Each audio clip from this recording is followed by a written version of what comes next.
terima kabar bahwa ada beras masuk ilegal tanpa izin, tanpa seizin dengan pusat, tidak sejalan dengan perintah Bapak Presiden.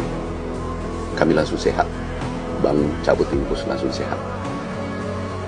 Kami terima laporan tadi sekitar jam 2 bahwasanya ada beras masuk di Sabang itu 250 ton tanpa izin dari pusat, tanpa persetujuan pusat.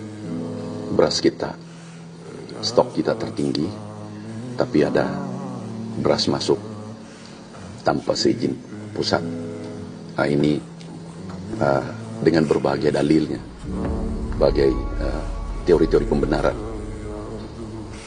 Yang jelas, kalau sudah Panglima tertinggi, Bapak Presiden sudah menyampaikan bahwa tidak boleh impor karena stok kita banyak, ya seluruh warga negara Indonesia, apalagi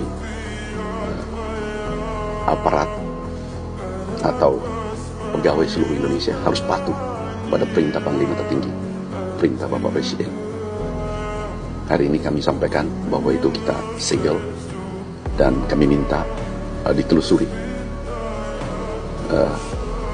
siapa pelaku-pelakunya. Dan ada yang menarik, rapatnya di Jakarta, minta rapat rakor, belum ada persetujuan. Kami tanya Dirjen, kami tanya Deputi Bappenas, apakah Anda menyetujui?